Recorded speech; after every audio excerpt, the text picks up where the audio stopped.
Good morning. Good morning. Very pleased to see you all here this morning. I guess this topic is of more than casual interest today in the city, and we're glad to be the host for this very important report and discussion. I'm Paul Grogan, the president of the Boston Foundation, and this is, I believe, the 12th annual presentation of the housing report card for the city and the region that we are very pleased to host as part of our continuing series of forums under the banner Understanding Boston. I think most people here, I see so many friends, are very familiar with the Boston Foundation, but for those who may not be, we are Boston's community foundation, celebrating our centennial this year. We're 100 years old, one of the oldest foundations in the nation. And throughout our existence, we've provided about $1.5 billion in grants to Boston area nonprofits, but I'm pleased to say that $1 billion of that $1.5 billion has occurred in just the last 10 years. Each year, the title of the housing report card seems to change to reflect what's going on today, and clearly we're going to be talking about a widening gulf between housing needs and the wants and desires of residents and the types of homes that are available to them in the region. We're facing the consequences of a set of demographic changes, including an aging population. And as both millennials and baby boomers are attracted to urban living, which is good news for Boston and for cities, but these populations are in a kind of a battle, as we will hear, for the same limited housing stock. And of course, this has serious ramifications for the middle class and for low and moderate income people in the city. This morning, we will again invite back Professor Barry Bluestone, who will present the chief findings of this year's report.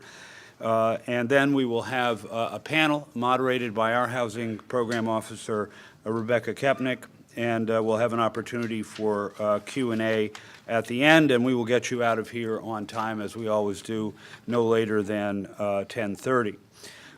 We're very, very pleased that these housing report cards some years ago generated the formation of the Commonwealth Housing Task Force, a terrific committed group of people who played a key role in the passage of 40R and 40S a number of years ago. But clearly this report this morning will underscore that whatever our response has been to date to the need for housing, it's wholly inadequate. And I think we're going to have to ask ourselves the question of how are we going to mount an effort or a series of efforts that is a serious answer as opposed to a cosmetic answer to a set of very real difficulties that are going to have a great deal to say about what kind of city this becomes and what kind of opportunity is going to be here in Boston. So without further ado, let me bring up Barry, who we're all familiar with, the lead author of this year's report as usual. He is the founding director of the Kitty and Michael Dukakis Center for Urban and Regional Policy at Northeastern and dean of the School of Public Policy, where he is also the Stearns Professor of Political Economy. Barry Bluestone.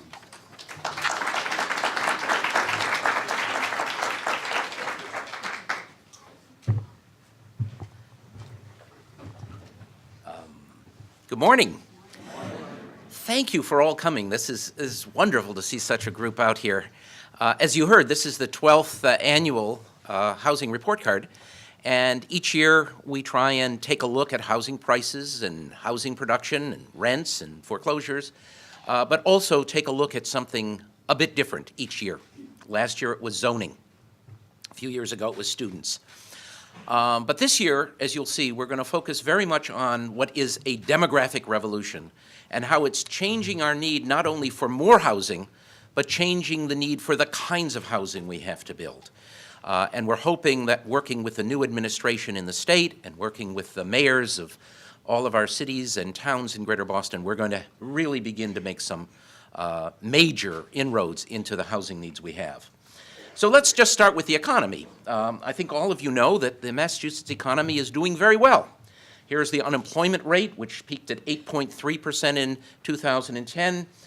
It was down to about 6.8% in 2012, came up a little bit last year, and down to 5.5%. We're getting back to something closer to full employment.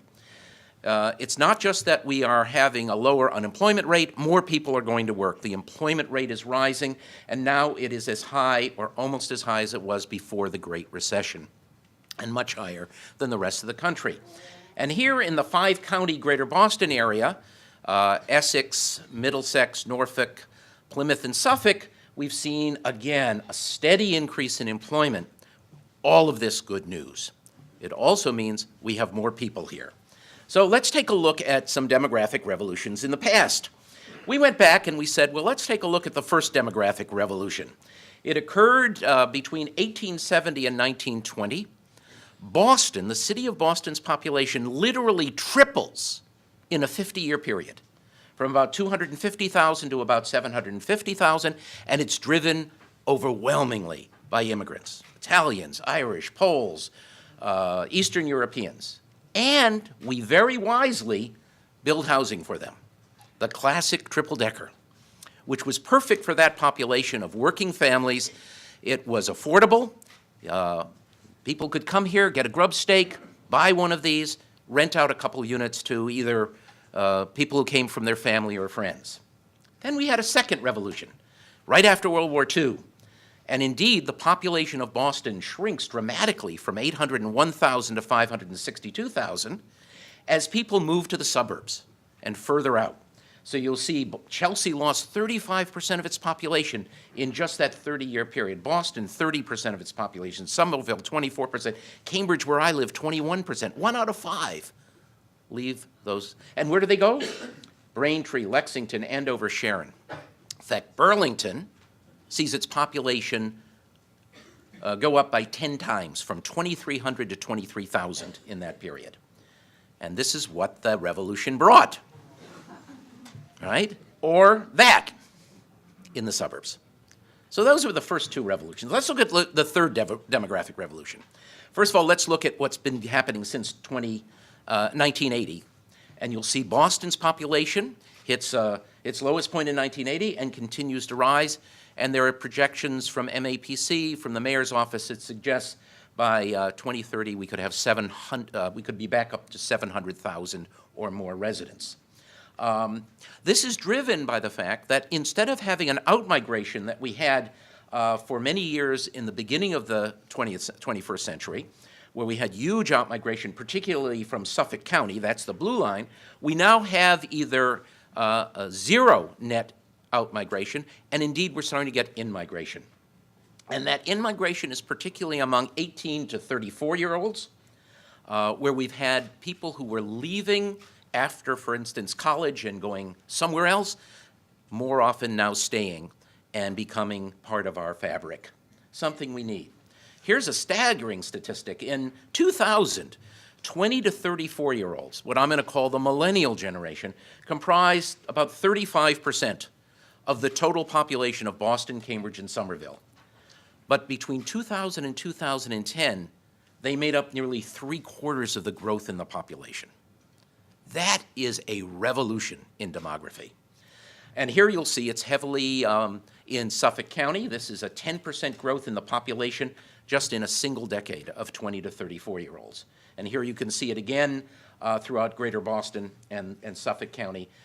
We're now not only attracting young people who are undergraduates, then graduate students, or medical interns and residents, or coming here for jobs in high tech and other industries, they're staying. They're not leaving after they turn 24. So this is the triple-decker again in 1910. This is the triple-decker today. Same triple-decker, but it's moved from a working family of immigrants to 2, 3, and 4 younger people before they get married or find a spouse of some kind or start a family, who are doubling, tripling, and quadrupling up and renting these units. On my street in Cambridge, which is about 2/3 triple-deckers, I remember moving in about 25 years ago, and every one of those triple-deckers celebrated Christmas with lights and trees. There's one house left of an older family that still does that. All the rest have been taken over by young graduate students or young professionals. What's amazing to me when I looked at these statistics with our staff, and we had a wonderful staff working on this, is that more than 40% of the housing stock in Greater Boston is made up of triple-deckers and 2-unit and 4-unit small apartments. This is still the housing stock, but it's been taken over more and more by young people. And working families for whom this housing was built are leaving the city to find cheaper housing elsewhere, a real crisis for them. Well, let's take this out further. Working with the Metropolitan Area Planning Council, this is what the projections look like for Greater Metro Boston. Overwhelmingly, we're going to have a big blip in the 25 to 44-year-olds. Those are the people 20 to 34 now. That's that blue. But we're also going to have a lot of people who look like me, and even a few that look like you in the room, 65 and over. That's the baby boom generation aging, and more of them are empty nesters. Some of them are single. And that's where we're going to have the other growth. So we're going to have the young millennials, and we're going to have the baby boomers who are aging. And both of them need housing that essentially doesn't exist today. Okay?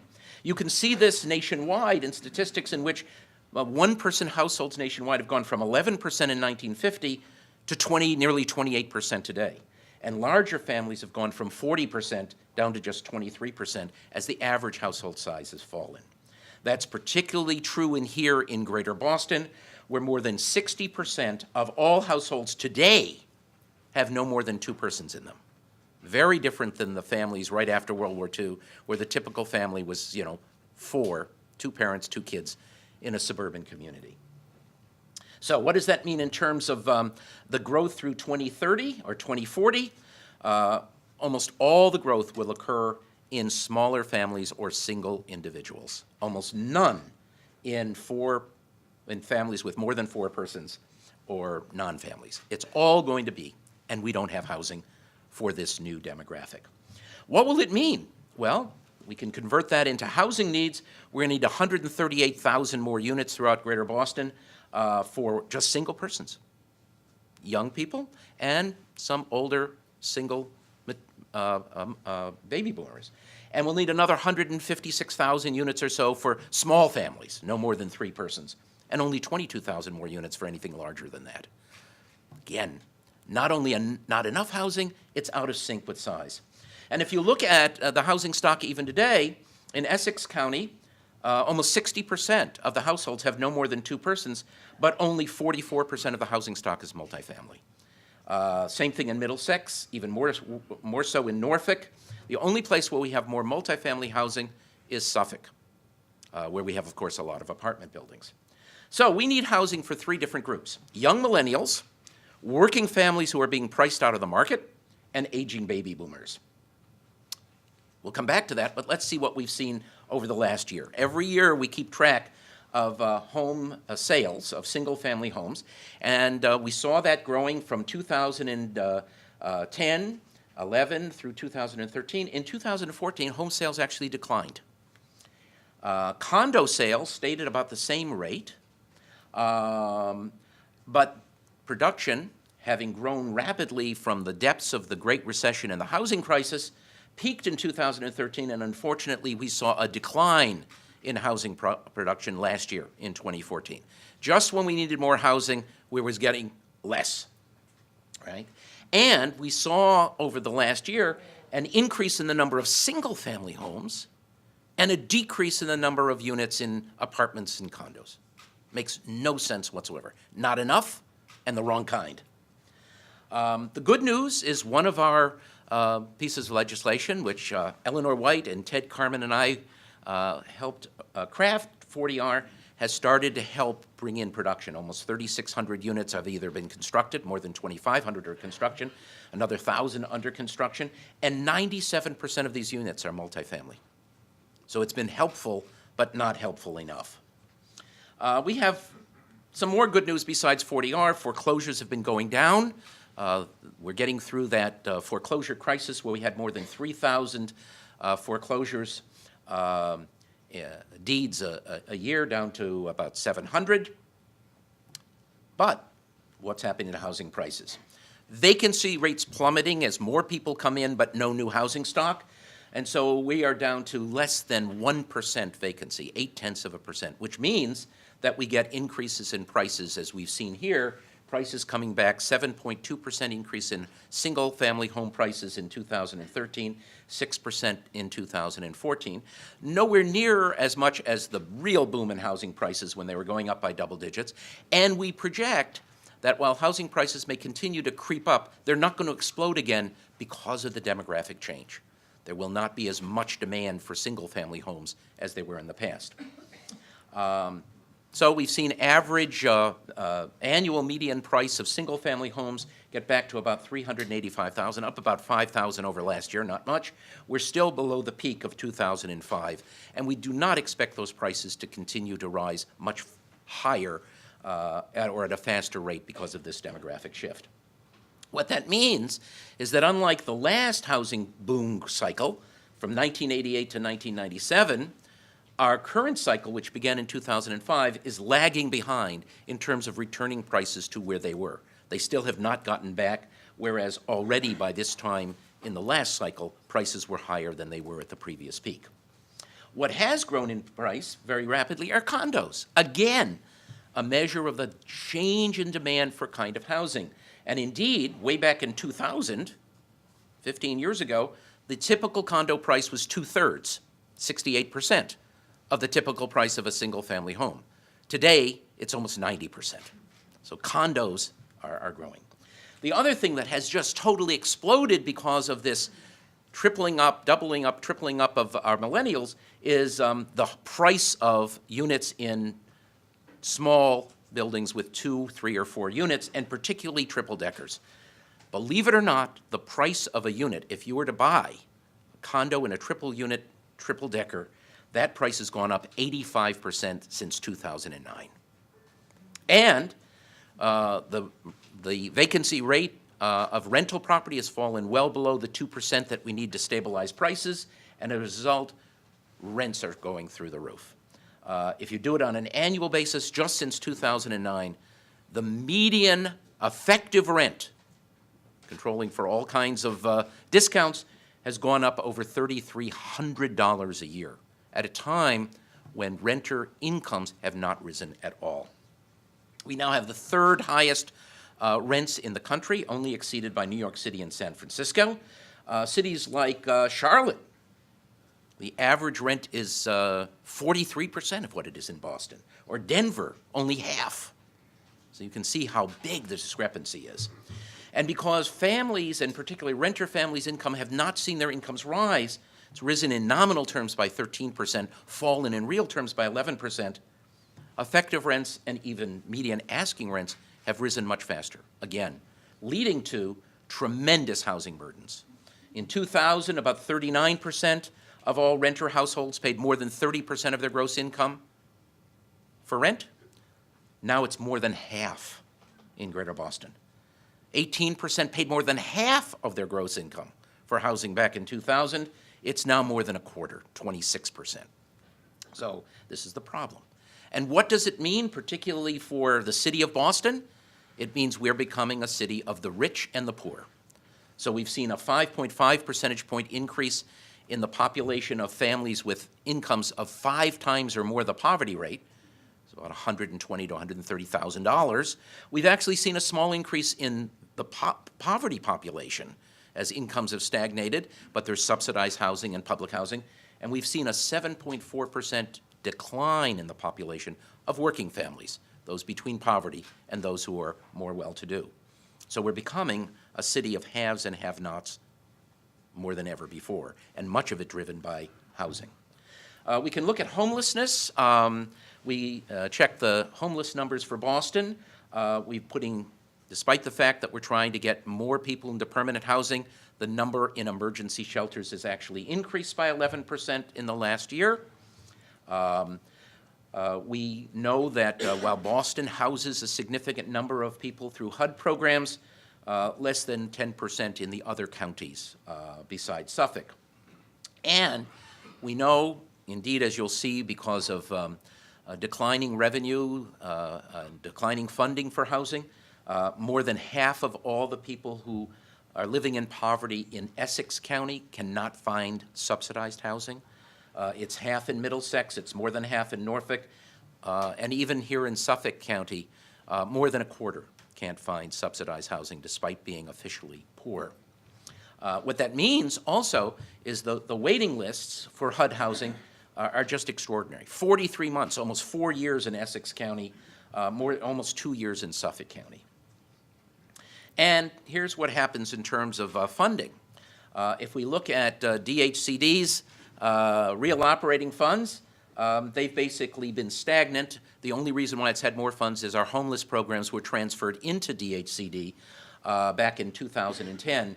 But if you look at this, we were spending almost $400 million a year on housing programs back in 1989, $159 million in 2008.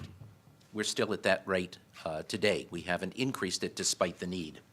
Total real federal spending soared with the stimulus funding and now is back to from $847 million to $480 million. So let's take a look quickly at Mayor Walsh's projected. He talks about 53,000 additional units by 2030, 6,500 for non-senior low income, 1,500 for senior low income, and so forth. So that's one goal. Let's take a look, however, at one issue that I'm hoping many of you will keep in mind, and that is, how do we do what I'm calling housing jujitsu? We know that it is really difficult, maybe impossible, to build a sufficient amount of new housing for working families, larger units. The cost of it is just prohibitive without large subsidies. So is there a way to make housing available for them? And that brings us back to all of that 40% of the housing stock in triple-deckers, duplexes, and 4 units, which were originally intended for working families, now being taken over primarily by young millennials. So the jujitsu here is, if we can't produce enough housing, we can produce some, but not enough for those working families, can we free up some of the older housing stock that was built for working families by finding new housing alternatives for these young people? And this is one of the new ideas that we've tried to advance here. And let me just complete my presentation with what we're talking about, building what we call millennial villages, which I'm seeing in other parts of the country and other countries. A range of units from small micro units to larger units, common shared space for young folks. Again, we're talking graduate students, not undergraduates, graduate students, medical residents, interns, other young professionals. First floors could have retail establishments helping share the cost of these buildings. Roof gardens for parties, near public transit wherever possible, zip cars not parking bicycles, storage lockers in the basement. Here's what some of these units might look like, particularly developed by a wonderful architecture firm here called Ad Inc. These are compliments of Tamara Roy. Nice modern units.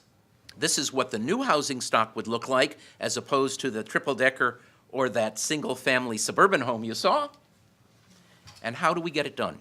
What we're talking about is developing a whole new collaborative. What Paul Grogan would say, bring together the usual suspects with the unusual suspects, developers and so forth. So for private developers, we would see this housing produced in the private sector, on the tax rolls.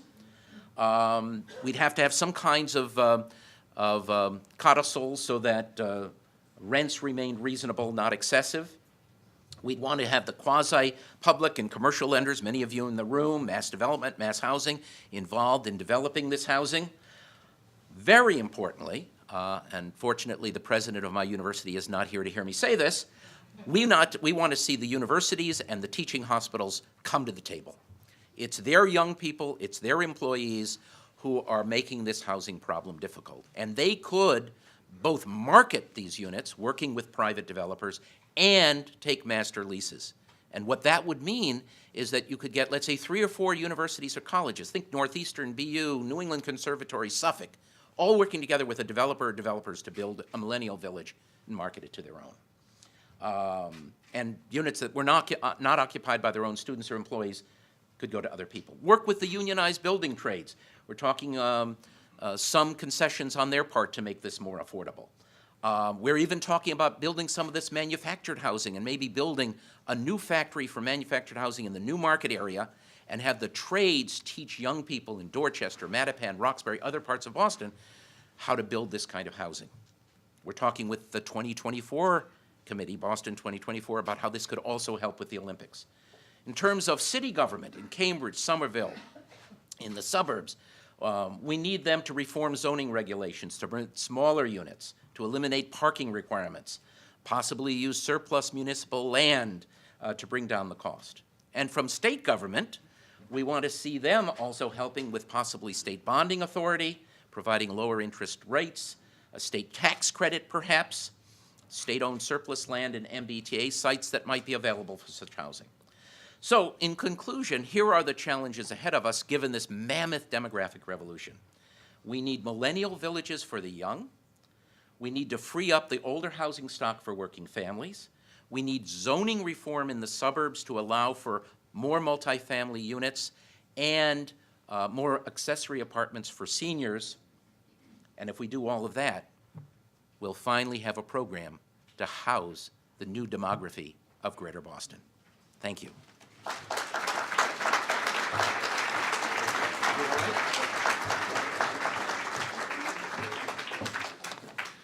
Thank you very much, Barry. Barry will not take questions now, but will remain here and will be part of the general Q&A after the panel.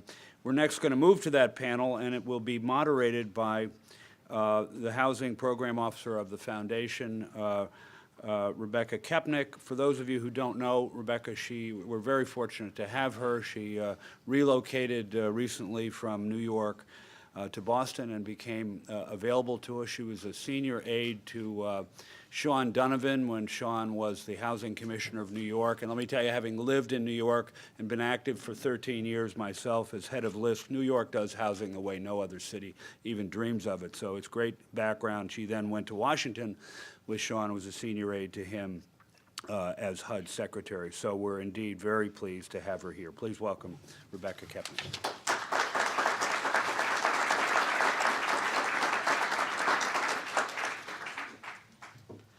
Good morning, everybody. So I'd like to invite the panelists to come up now to get started. You have their bios in your materials, but I'll do quick introductions now before we jump into the conversation.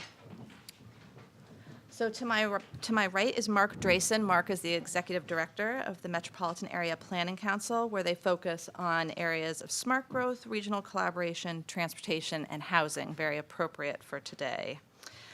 To his right is Brenda Clement. Brenda is the Executive Director of CHAPA, the Citizens Housing and Planning Association. She joined there in April 2012 and is responsible for managing and overseeing all of their work and is also on the board of the National Low Income Housing Coalition, so welcome. To her right, we have David Lee, who's a principal at Stull & Lee, where he's engaged in a wide range of planning, urban design, and architectural projects.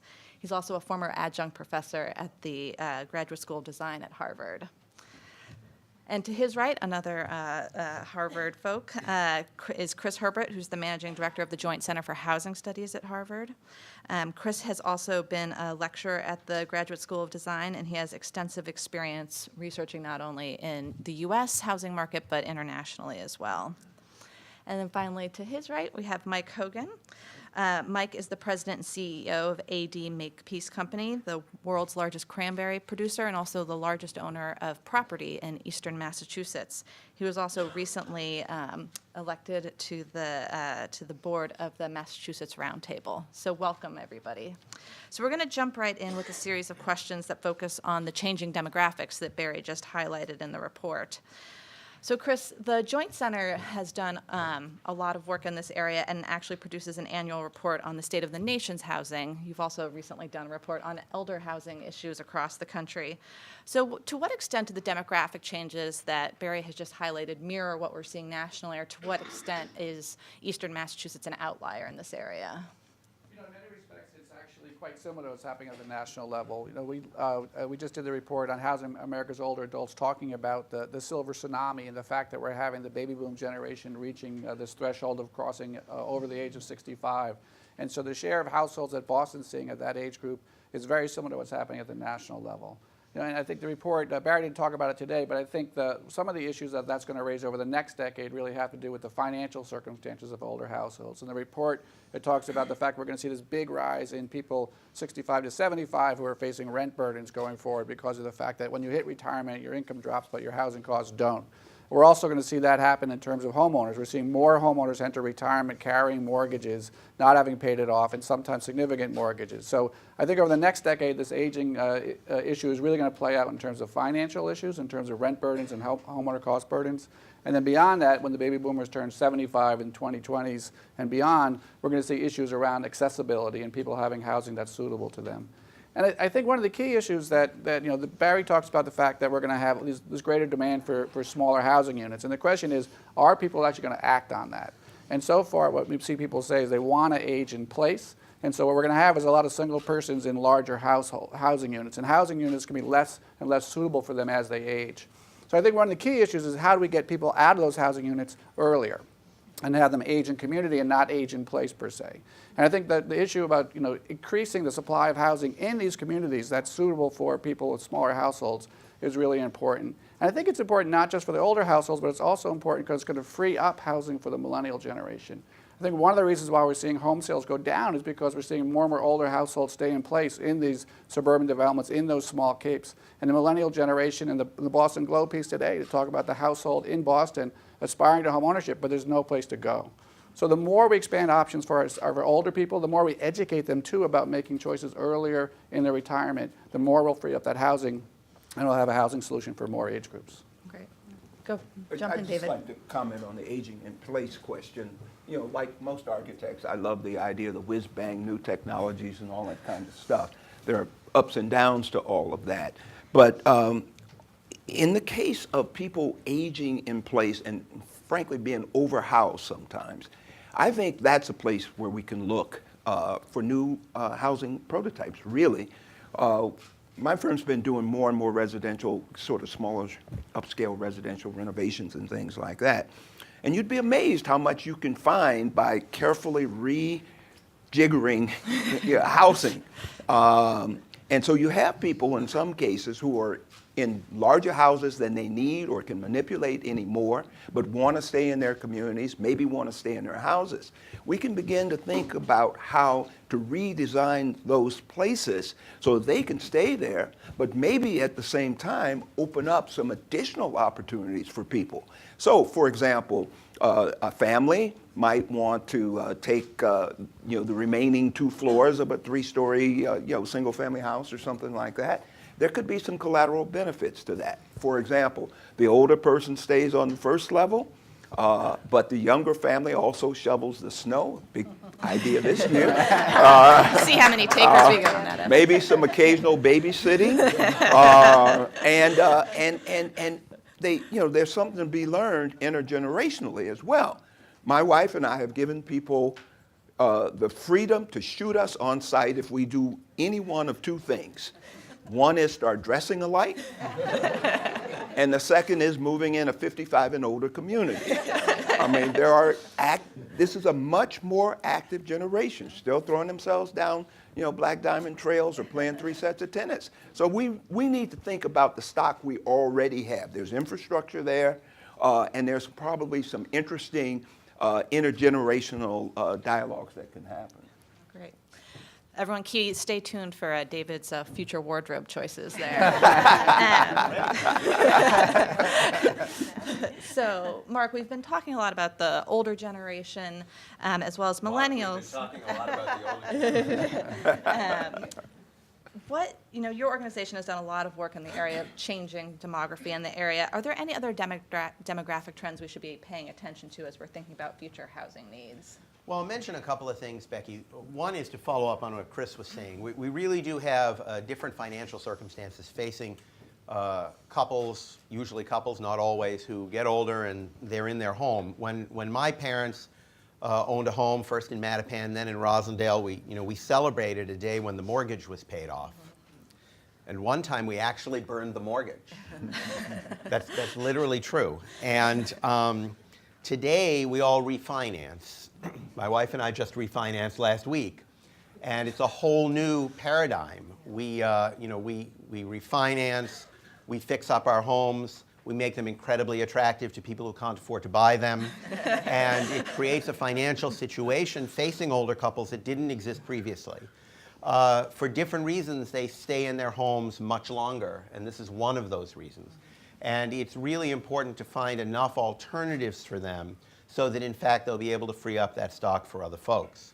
Another thing that I think we need to be aware of is Barry spoke a little bit about the increasing attractiveness of the city and the metro region and how people are moving here. Well, there's a reason that people move here. It's not just because we're cool and we have wonderful weather. It's because it's actually a place for jobs. You know, it's a place for employment. It's a place for growth. If you're in the medical field, if you're in high technology, if you're in a variety of other areas, if you're in the academy, this is one of the really critical places to be.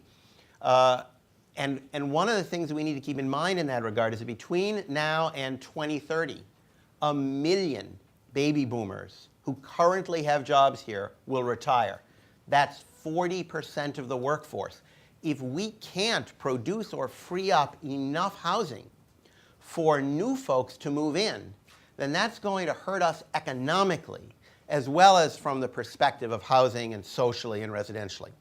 The last demographic thing I'll mention is something that Barry did not touch on, and that is the issue of race, which is always a critical issue in the Boston region, and I'm just a person who believes that hasn't really changed. The area is not only becoming more diverse, and that's true and that's spoken of frequently.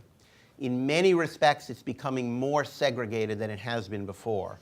And the principal way in which that's occurring is that young people today, white and of color, are far more likely to live in a highly segregated neighborhood than the older generation is.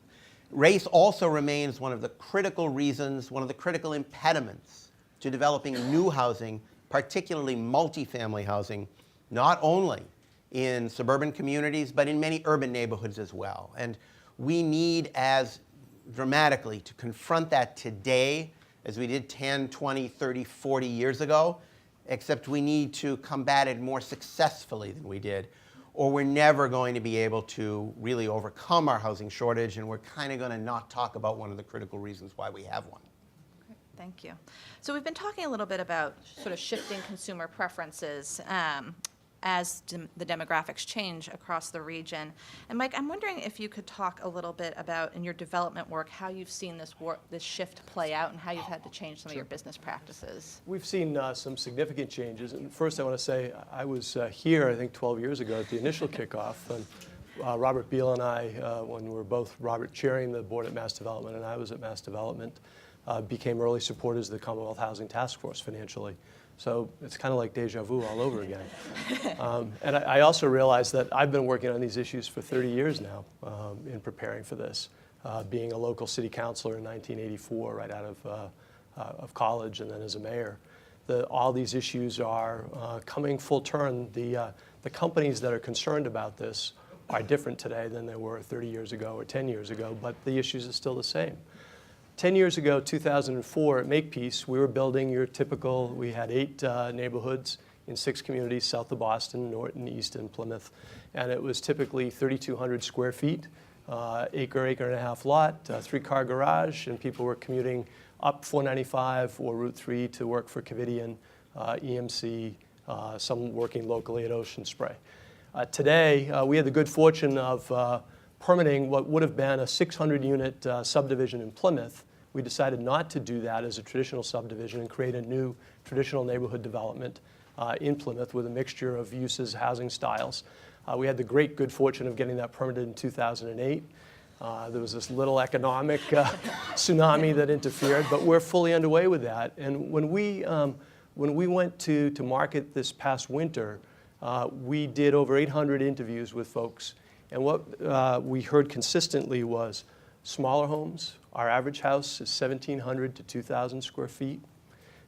Small lots, low maintenance, access to open space, walking trails, canoeing, kayaking. We're building a brand new YMCA at the center of the Village Green that's connected in no more than 5-minute walk from every single neighborhood that we're doing. They wanted a mixed community, to David's point, There's an awful lot of folks who are in their 50s and 60s who are continuing to be active, who are working. They're downsizing, they're looking for lifestyle, they don't want the big suburban house anymore, but they're still active and they want to be able to be in a neighborhood with other families and other singles. So we're building today, instead of 600, 3,000 square foot houses, what our customers are telling us is that they want smaller, they want interconnected, they want access to a broader community, they want social and recreational opportunities, and they want to be in a real community and not segmented, as Mark was talking about, pushed aside. We're seeing lots of folks, our two target audiences are the empty nester and the working family. We sold 10 houses in February when nobody could find us because there's no other product available. So Brenda, in CHAPA's work and that of your member organizations, how are you guys seeing these trends play out in terms of the products that you're offering? So, I mean, again, I think that the discussion has already been about the disconnect between the existing product and existing housing units that are out there. I think that Barry raises some interesting ideas about the need for around the millennium and trying to move back families into those traditional 2- and 3-decker houses. And I think that's the right concept. I think we can look at different ways to use those to also have seniors in place. But I'd also remind us that we have those units are very old, and they would also need significant reinvestment in order to make them usable and repurpose them again, too. So it's not just about building new for the new generation, but repurposing and reusing that. CHAPA released a report on solid ground with a number of partners who are here in the room, and the pipeline for families who are at risk of homelessness is over 60,000 people. And so we know we've got a lot of demand and a lot of need coming up over the next few years and more. Becky, if I could. I would just follow up on what Brenda indicated to note that the new legislative session has just begun, and CHAPA has filed a comprehensive bill. It's somewhat still in the writing, but it's already comprehensive with new housing production techniques. Both the City of Boston and the City of Somerville have filed individual bills on a whole variety of things to try and encourage housing production. And I think there's a growing recognition in the legislature and certainly in the Baker administration about the importance of housing production. It's not that we can completely get through this issue simply by production, but it's a very important key to dealing with this issue. So I think it's politically time to strike on this question. I wish we had a little more money in the state budget to do it, but even that aside, there are a lot of good ideas. I think that people are listening on the Hill, and I think it's time for all of us to get together and say, what are the 3 things we want to get done in this legislative session that will help to kick up the production of housing, the kind of housing that Barry's talking about in the next decade in Massachusetts. Great. David, I wonder if you could comment a little bit. You spoke earlier about people wanting to be more active and also a bit about have more access to things. In your planning work, have you heard much about access to transportation as a part of some of those? Years ago, when I was teaching at MIT, actually, I shared office space with Kevin Lynch, who was a world-renowned planner and thinker about cities. And one of the things Kevin used to always say is, whatever size the problem is, show me the next size up as a way to think about that problem. I think it's, you have to consider transportation and access at the same time that you are considering housing choices. The ability to get back and forth to work or school becomes very important. If it costs you, $50 a week or more in gas to get someplace. Years ago, I used to, and I'll show you how long ago it was, I used to say, one of these days, gas is going to be as much as $2 a gallon. And people are going to want to come back into the city. But there's another hard question that we have to ask. And again, this winter has been Exhibit A. Let's say we do all of this stuff where we reduce the dependence on cars, we increase the density and proximity to the MBTA or the commuter rail. Do we have the resources and infrastructure to accommodate that? So if we aren't simultaneously looking at how we think about transportation as well as housing, then we're going to just exacerbate the problem. Yeah. It may also mean thinking a little bit differently about how we treat open space too. Because if we're building these small units, sometimes you just got to get outside. So let's make sure we have a nice outside to get to. That's right. Brenda, did you? Yeah, no, I was just thinking that we kind of knew that and understood that connection in our history here in New England and Massachusetts, and through the concept of old mill and village centers, and where we had mill housing, and certainly there are issues with mill housing over the years, but I mean the concept of connecting jobs and transportation and employment together, I think is something that we knew early on in our history, and so trying to weave that together and reweave those concepts back. I think it's, it particularly has impact on very lower income individuals, the kinds of folks that all of us are concerned about in the room. And while many of us this winter may have had the luxury of being able to work at home or take a sick day or leave, what if you were the hospital worker or the medical aide or the person who made your coffee at Dunkin' Donuts? You didn't have that luxury, and you had to find a way to get to work or not get paid, and making your economic situation even more tenuous. So I think weaving those connections back together and making sure that we build inclusive communities that connect people to jobs and transportation is so critical for our economic growth. Becky, Well, can I see? clearly the transportation piece is hitting close to home here. But I think that Uh-oh, we stirred up. we're all aware of, because of the maddening winter, of the transportation deficits. But there's a much larger infrastructure issue, and it's not only transportation, but it's water, it's electricity, it's wastewater, it's ability to access public higher education. We've got a much bigger set of issues, and it's not just urban, it's ex-urban, it's suburban. There is a ticking time bomb with water mains. As I came in this morning, seeing a water main leaking on Stewart Street. That's just, we've got 200-year-old pipes. We're going to need to be investing in a strategic way in village centers, in cities, and in suburban communities to be able to create this housing stock. And one of the broken parts of how we do it here in Massachusetts is, I love Ray Flynn, I think, initiated this. Mitigation is Latin for we have no money. You pay, you pay for it. And so we have this paradigm that the housing developers pay for most of the infrastructure that our competitors pay for with a broad strategy around infrastructure. We don't do that here. And to Brenda's point about creating those village centers in that connectivity, that happens with 200 units in Norwood, in a combination of condos and apartments. It also happens in suburban communities where people want to stay in the communities that they raise their families in, and it happens in the cities. And we've got to figure out how to make those connections part of our broader thinking and not have it as one-offs, but as part of our strategy. Yeah.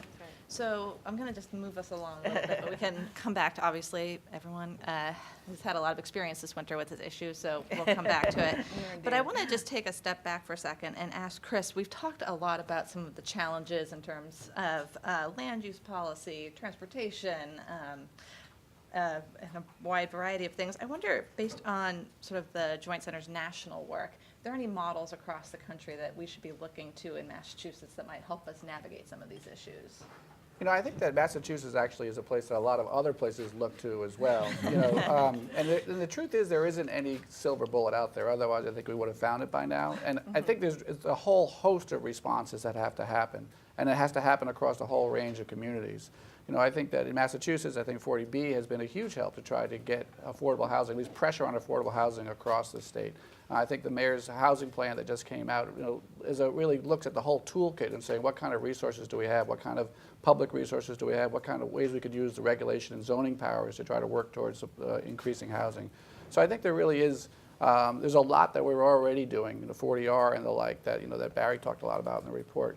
I think that there's one thing that kind of stuck out that I haven't heard as much talk about here, and David was alluding to too. And it's a small fix, but I think it's one that has a chance to kind of create housing, again, in communities across the Commonwealth, and also address the kind of needs that the report highlights. And Barry alluded to the issue of accessory dwelling units and the ways in which we can adaptively use the housing stock that we have to develop more housing in places that are already well located relative to transit and the like. And I think it's an area which, certainly in the West, Portland, Vancouver, Santa Cruz, there are a lot of places where they have much more relaxed regulations around when you can add an accessory dwelling unit, and other ways in which they provide financial incentives, provide technical support in terms of design of those units. And there are ways to create granny flats, student apartments, which address the financial issues. Now you have a way to say, gee, I'm struggling in my retirement, but if I create this unit, then I can get a rental income. I can then transition into that unit when I get later in life. I can have my kids move into the main house. And a lot of that comes down to regulatory powers and when and how we can do that, and whether or not you have to have owner occupancy as a requirement, what are the parking requirements, what are the density issues.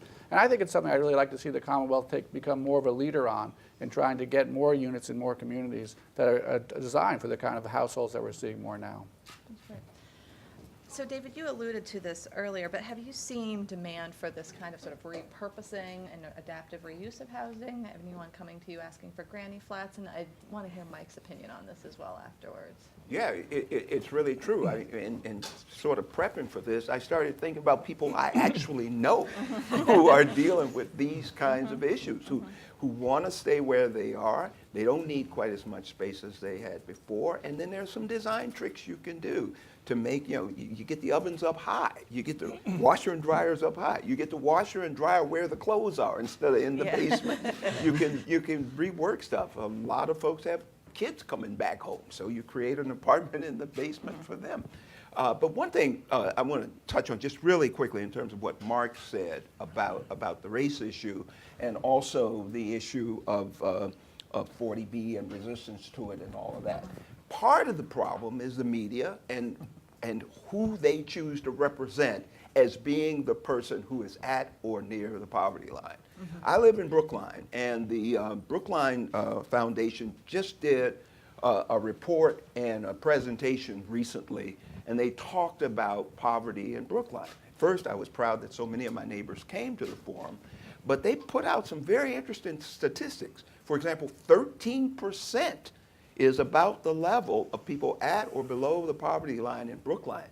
And of that 13%, only about 12.8% live in public housing. So there are a lot of people out there who are struggling out of the picture. But every time they talk about building stuff, they give you the sense that, okay, here comes this poor, I hate to say it, Latin or African American woman with 2 or 3 kids or something like that. That isn't the whole picture at all. And until we start presenting this so that they begin to represent or understand that some of these people are them, then maybe some of the resistance to 40B and stuff will have to happen. And just to finish up, I did an article years ago which I called Snow Falls on Conference Rooms. And it was based on a New York Times bestseller called Snow Falls on Cedars. But basically what it had to do was those dreaded days when the snow was falling, and in those days you had to listen to the radio to find out which schools were going to be open or closed. They were not closed because the kids couldn't get there.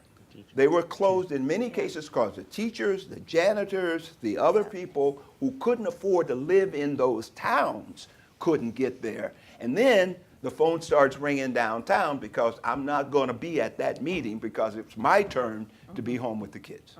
Just to follow up on one point David made about this is not about them and it's about us. And I think the aging issue is a way to kind of bring that home as well, because you're saying when we want to put higher density, other forms of housing into suburban communities, it's not for them, it's not just for them, it's for us as well. And so when I want to downsize, I want to stay in my community, where do I go?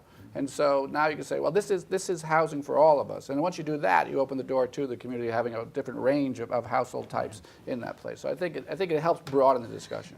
So for Chris and Mike, I mean, both of you work directly with towns and suburbs, both in development, also helping with their housing plan. So this point that David raised about sort of the them versus us, how does that play out, and what kind of assistance are you providing to the towns from the MAPC point of view, and sort of the reception you're getting, Mike, from towns when you're approaching them about new housing? Well, the single biggest thing we do at MAPC is to help communities rezone for mixed use. We do a lot of work with them, but that's the biggest one.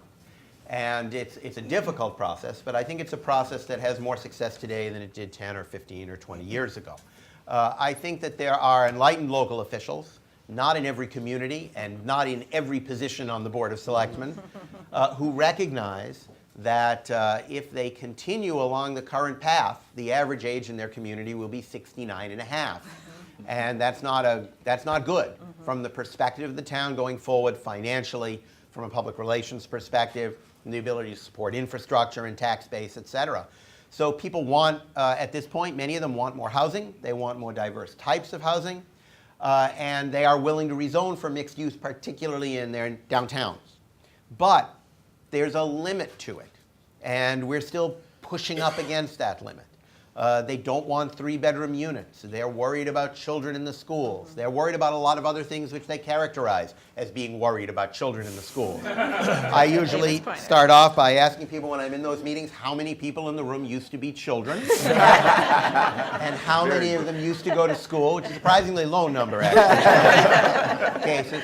And, all the hands go up, and, well, it's our responsibility to educate kids today, too. And although it's nice to talk about the fact that, or it's interesting to talk about the fact that more people will be seniors not living at home with kids, and that more households are smaller, the fact of the matter is that most married couples at some time in their lives have kids, need a bedroom for them, and need to send them to school. So while I think it's fine to say we need some niche housing for the millennials before they have kids, and we need some niche housing for senior citizens when they move out of their big rambling house and they want to age in their community or maybe move downtown, that's fine, but it can't come completely at the expense of housing for families, even in the city of Boston. If we want to, I can always count on some applause from Chapel. That's been true for so long. But even in the city of Boston, we don't just want to attract people in their 20s and 30s. We would like them to stay longer when they have children. Now, some of that is safety and some of that is the schools. A big part is the schools. But some of it is even being able to find an affordable place to live with one more bedroom. So we have to be a little cautious that we don't give some of these local officials, particularly in suburban communities, an out of being able to say, okay, we'll solve our housing problem entirely by building senior housing and 25% of it will be affordable. That's part of the puzzle. It's not, frankly, the most important piece. So Mike. One of the hats I'm wearing today is chairman of the Mass Business Roundtable. We've got 90 companies from across the state that employ over 250 people.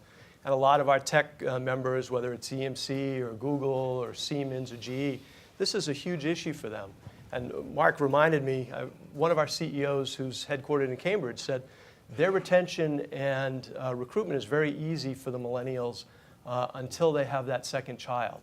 And then they're commuting from Uxbridge because that's the first house that they can afford. And when you're in the car for an hour and a half, 2.5 hours every day, you're looking at other places that you could get a little bit closer. It was one of the things that came through in all of our surveys for our new developments. People are willing to commute up to 45 minutes, but no longer than that. And for folks who have choices to go other places, that is the absolute drop dead. So we're developing single-family homes an hour and 15 minutes, an hour and a half away, and not providing the kind of family housing that we need closer into where the jobs are. We found our experience has been some communities have been very receptive in terms of cluster development and mixed use. Plymouth is probably the most extraordinary community I've dealt with ever. The level of professionalism and knowledge and skills of their staff and the elected boards as well as the appointed folks are phenomenal. Instead of being adversarial, when we came in and said we want to do something different, they said, we'd like to be part of that. How can we create density and create a new village in South Plymouth, transfer development rights in and keep a lot of open space and create a community for the part of town that doesn't have a village center? And they worked with us. We got a unanimous vote at town meeting to transfer development rights and to create a higher density village.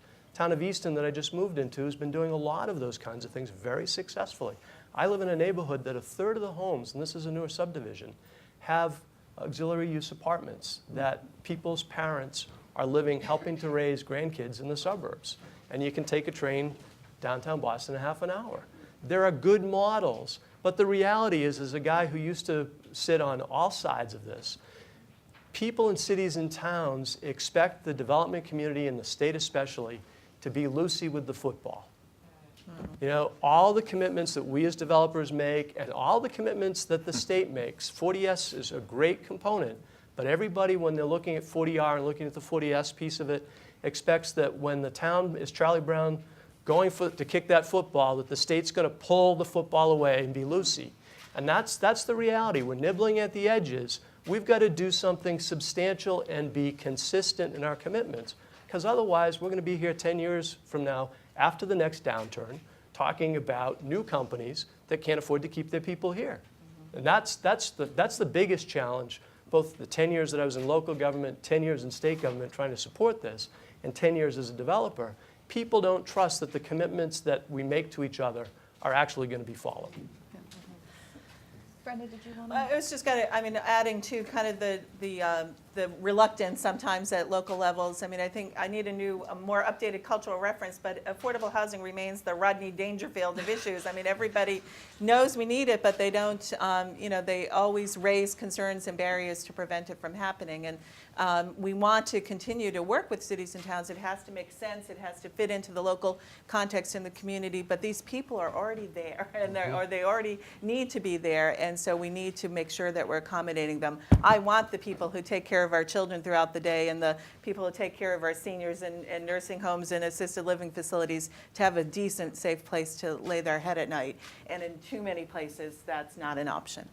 One thing that I'm hoping the new administration and the legislature, but this particular administration issue, will think about is really trying to aggressively incentivize communities to meet their housing needs. We do see communities doing more than they did before, but they need that extra kick. Sometimes you have 4 or 5 local officials who really want to do the right thing, but they need to be able to go to the 4 or 5 local officials who don't really want to do it and say, to be perfectly blunt, look, folks, the state's making us do it. And then you knock off 2 or 3 of those folks. So, and all of a sudden you have a majority. And it can't just be around things like, well, you won't get an affordable housing commitment from DHCD. They don't necessarily want that anyway. Or it can't just be around open space. It has to be around the things that communities care about getting. And the 3 things they care about getting more than anything else are local aid, relief from 40B, and school building assistance. And those things should come only to communities who are producing the housing that's needed to meet regional need, not only existing local need, but regional need. And I think we need state government to step up and push that a little bit harder than has been the case in the past. So I think that's a great transition. I think someone on the panel said to me in a conversation that some of these conversations felt like Groundhog Day, that I think maybe it was Mike, that we're talking about the same issues. And you've led us to a good place, Mark, of talking about, so what do we do now? The issues, have morphed and changed a little bit over the years, but we still face an overwhelming housing crisis. And so, Mark, you've laid out a few of the things that the state government could do, but I'm wondering, Brenda, if you could talk a little bit more about CHAPA's bill that you put out and what you think the most important reforms are in there, and then we'll chat with other folks as well. As Mark mentioned before, CHAPA has introduced Representative Honan and Senator Eldridge are sponsors of the bill, and as you know, have been huge housing champions and supporters for many years in the state legislature. And again, trying to get our focus on, where is the need, what do we need to use, what tools do we have, what tools do we need to improve. We know that there's not kind of one size fits all for every community, that you have to use different incentives and different tools, and so this production bill is big and broad and trying to include all of those different things. We can't talk about production without talking about zoning, though, and talking about the need for changing. Nowhere, and you saw from Barry's report about the multifamily permitting and the number of communities, or the lack thereof of communities, that have allowed or where we've seen multifamily construction. So we know that we've got to provide those tools. We need to provide incentive. We need to look at infrastructure, as we've already mentioned. And we also need to look at reusing and repurposing. We talk about brownfields in working cities and other of the old urban communities, but there's a lot of gray fields in many of the suburban communities and communities that are underutilized spaces that we could repurpose, reuse, and create some housing where there's already some infrastructure and are already reused. So we see the production bill.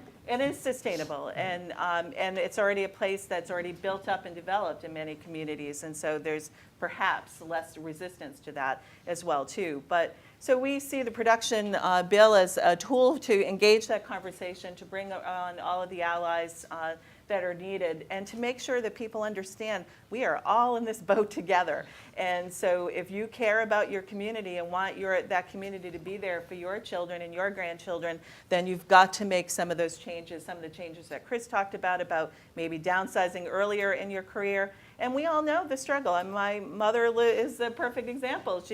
My father passed away a couple of years ago, and she's living in the family homestead, and quite frankly, doesn't want to go. And we have to convince her, that the need for moving into a smaller and downsized unit. So I think, and I'm sure I see lots of head nodding, so I think everybody's got a mother out there who has the same problem. And so it's definitely a cultural shift for my mother's generation of housing. Attaining housing and home ownership was the pinnacle of your life, and so giving it up is a hard thing to change. But trying to create those options, create those places where they can still be part of the community that they so love, I think is the real challenge moving forward. But we see the production bill as the beginning of or the continuation of that conversation.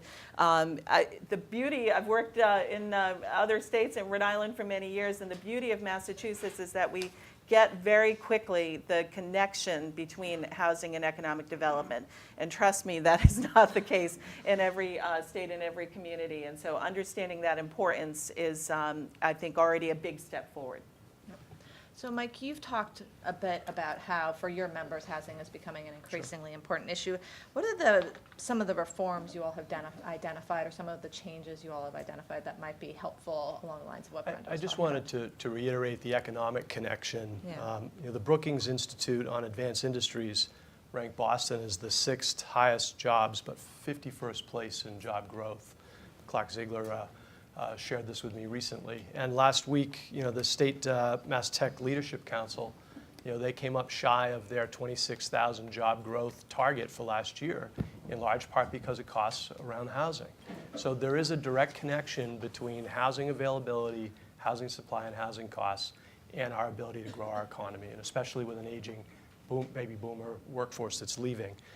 These are my suggestions, not the Business Roundtable's. As somebody who's worn multiple hats, I think the CHAPA bill is very good. MHP has put out a very strong report with some very solid recommendations. There are 8 that I would suggest, but I'm just going to share 4. I think by right, multifamily 2 to 4 units and cluster. Saves an awful lot of open space, saves infrastructure dollars, and allows the production of housing in a much more orderly and cost-effective manner.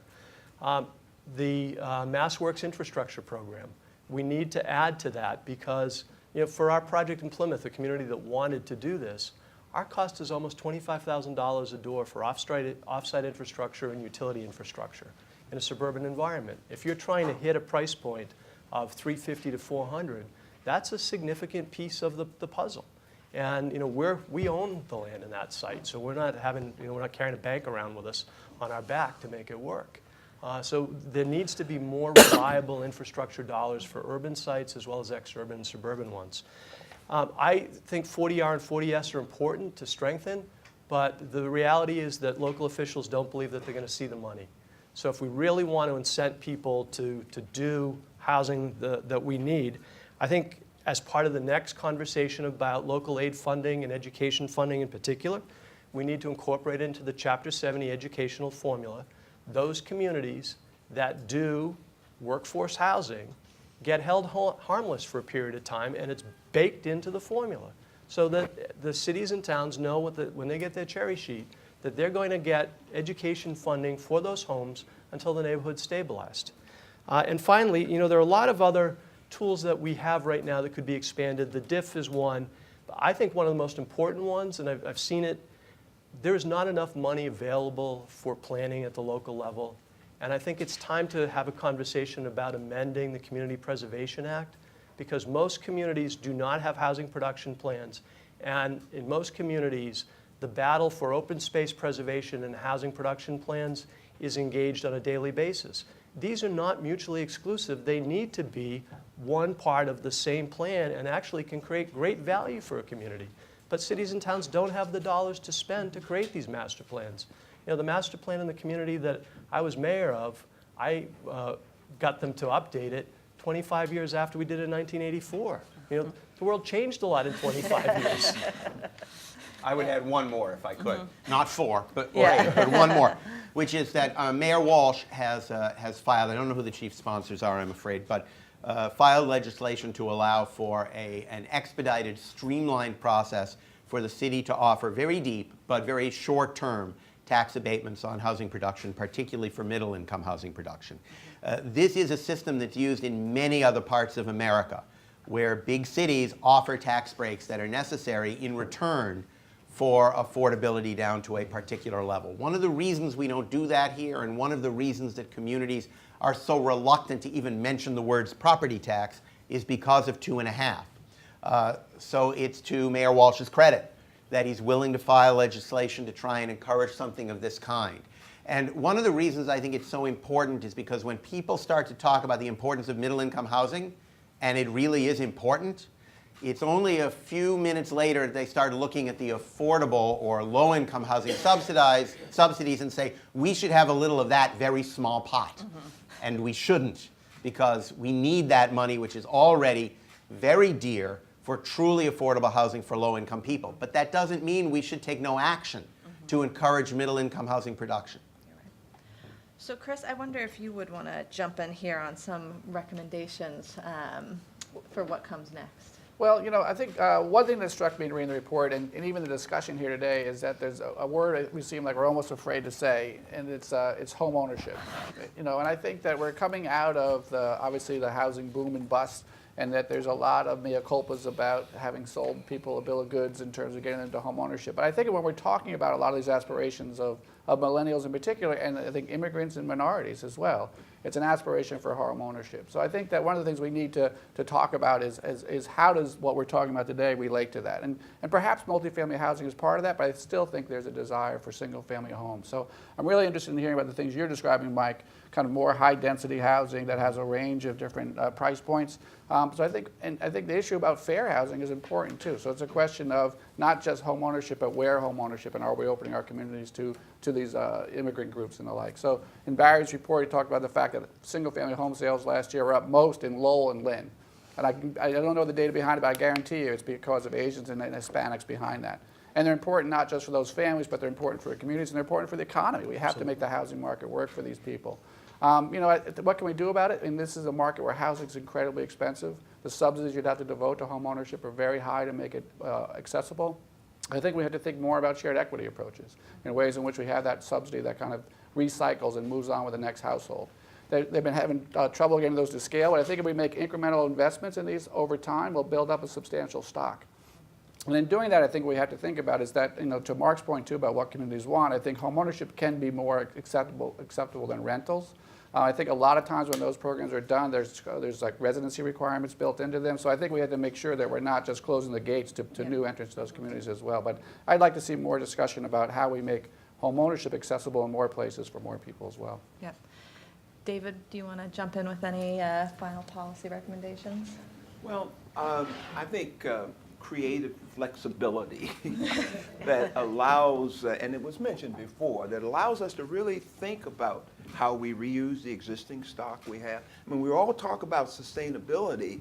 Well, you know, even with all the gadgets, if you're building something, you know, 40 miles outside of town that you've got to drive back and forth to get to, and every time you need a loaf of bread, you got to get in a car. And plus the fact that we don't know how many of these gadgets are really going to work 20 years from now. To reinvest in the places where people are, where the infrastructure is, where we've already cut down the trees and made the plywood and everything else would be helpful. And to allow for design creativity, accessory units, looking at how we adaptively reuse other spaces as well. And also having a real serious conversation about the word gentrification. I think it's oversimplified. I think it's a discussion that has much more nuance than we're willing to give it. I would rather use the term sustainable diversity. How can we make communities, because in a lot of those communities, there's plenty of open land, there's plenty of vacant properties, there's a lot that can be built without displacing anybody. And, but there's just a lot of research on that, and it's not as simplistic as people seem to think it is. So I think, again, I would go really for flexibility and encouraging design innovation and the other thing is a metropolitan approach. I mean, it always drives me crazy that if you see a map of Boston, Brookline's always left out. Cambridge is like, Well, that was your choice. that's okay, Mark. We'll take Boston. But really, I mean, even when we talk about transportation and stuff, you don't get off the bus when you get to Cambridge and then get on another one. I mean, we've got to look at this stuff comprehensively. Great, thank you. So that wraps up our panel discussion. I want to, before we jump into Q&A, I want to invite Crystal Cornegay, the Undersecretary at DHCD, to come up and share some of her thoughts. Crystal was very kind to rearrange her schedule to be with us today, so we only have her for a short time, but we're glad that you're here and also very interested to hear what you have to say about the Brookline versus Boston annexation. Go New York!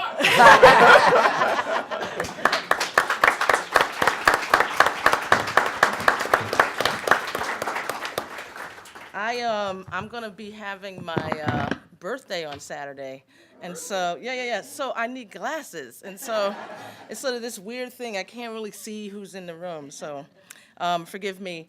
I had the opportunity to do remarks without hearing the panel because there's a lot of things I want to say about what you said, but that's not included in my remarks, so we don't have time for that. I first want to say I'm very happy to be here today in this role with all of you for the release of the Greater Boston Housing Report Card. I want to thank Paul and Mary Jo and Becky and others for inviting me and giving me the opportunity to offer some remarks. I would also like to point out some colleagues who I think are in the room. Paul McMurrow. No. Oh, there's my buddy Paul, who is the Director of Policy and Communications in the Executive Office of Housing and Economic Development. That's a mouthful. And Karen Bresnahan, Senior Policy Advisor at DHCD. It's also quite a humbling experience to be here with such an esteemed panel. One of the frequent occurrences that happened to me as Undersecretary is folks thank me for accepting the job. It's really amazing to me because I feel like so many of you taught me what I know and contributed so willingly and lovingly to whatever success I have. So thank you to the panelists for your remarks and continued commitment to this work. As many of you know, my recent job with Urban Edge puts me in a position to see how the report's findings are playing out on the ground in Greater Boston's communities.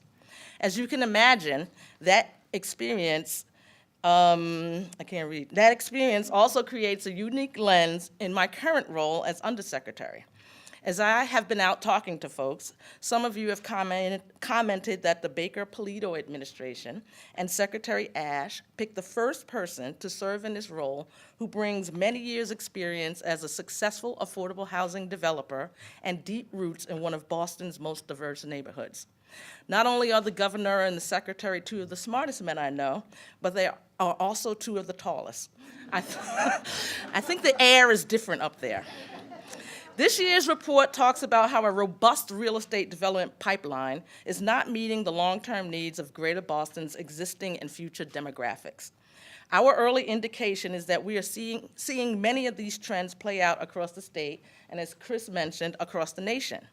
A major reason for the pipeline mismatch is the cost of development for products that meet the needs of the populations that reflect the demographics in the report. Modest-income working families that are severely rent-burdened, seniors, and low-income families in particular. There is also an acute need for housing suitable for millennials in Greater Boston, but we have yet to see this trend play out across Massachusetts. And I want to, again, clap for Mark, because we're about working families, and they need help too. Not just those millennials, because they're not actually moving out. They are at home. No surprise to anyone, generally there are three things that drive the cost of development. One is land cost. In hot markets like Greater Boston, we have seen the cost of acquiring land increase significantly over the past decade. Some have said recently that that's a result of foreign investment, but as Barry well knows, it's economics 101, supply and demand. As demand increases, if we cannot create enough supply, costs go up. The city of Boston is doing a solid job at finding strategies to combat that. One such strategy is to utilize public land to meet affordable housing needs. And please note, when I say affordable, I mean moderate income as well. My experience, and this is where those of you in the room here, Eggleston Square, Jackson Square, Forest Hills, tells me that many of the remaining large development parcels in Greater Boston have some significant portions that are state-owned land. As part of the governor's urban agenda, the governor's budget includes some funding to assist municipalities with due diligence and planning to move projects more quickly through the pipeline. In addition, the administration is exploring how the state might utilize land it controls to spur the kind of development we would like to see and impact the cost of that development. This is happening across the administration. Secretary Ash, Deputy Chief of Staff Joel Barrera, DCAM Commissioner Carol Gladstone, Paul McMurrow, myself, and many others are all working to see how we might devise a strategy that works for the state, the municipality, and the citizens of the Commonwealth. Another major driver of development costs is the cost of construction, both materials and labor. The Greater Boston Housing Report Card suggests that unionized construction trades consider labor rates for projects that meet the demands of the populations described. In addition, the report card asks unionized construction trades to consider how to make employment opportunities available for folks that live in Greater Boston neighborhoods. This is a major push for the affordable housing development community in Boston, particularly for CDCs. There are some good efforts already underway, such as the Pathways program, and others, some led by Mayor Walsh, and other programs, some led by Mayor Walsh and his team.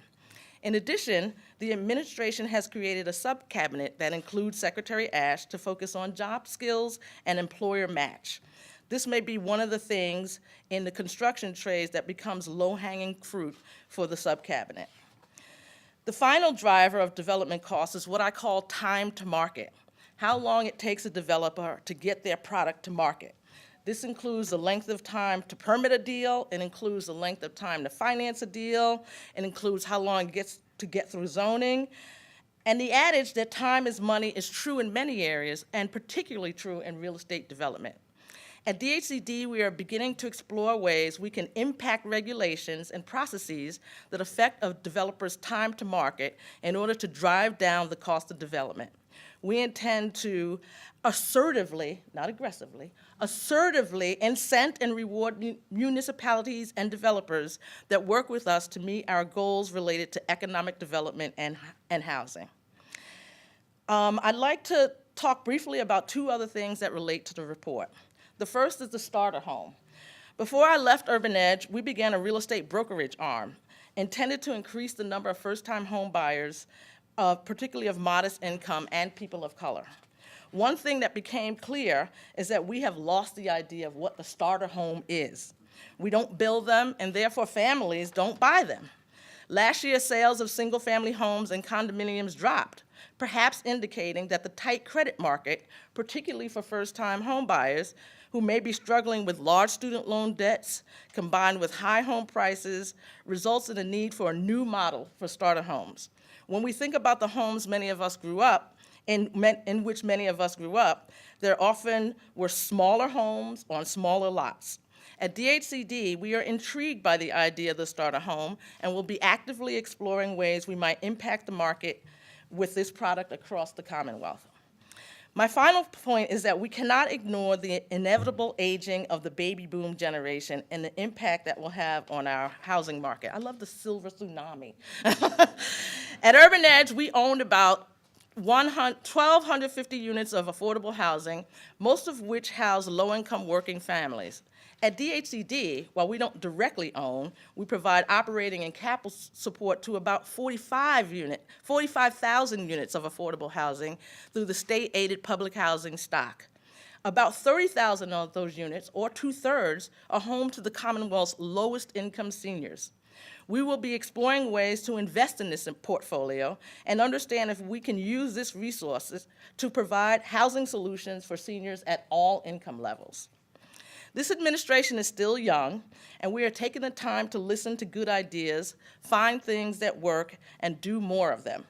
Some things I've mentioned today are early, and we hope that we are on the right track. The work done by the Boston Foundation is critical for us as we think about approaches and want to be sure that they are grounded in facts and data. Thank you so much for being here and indulging me today.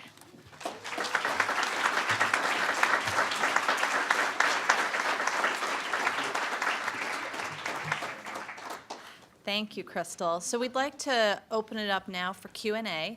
The way we're going to do this, there are folks around the room with microphones. If you want to ask a question, raise your hand when the microphones come to you. I'll call on you. Please introduce yourself and state your question. We're looking for questions, not statements. So I see the woman up front and then in the back. Okay, hold on. Thank you very much. I want to thank everybody. Make sure it's on. Not sure it's turned on. My name is Isa Zimmerman. I live in a cooperative in Kenmore Square and made some early decisions about coming from the suburbs of the city.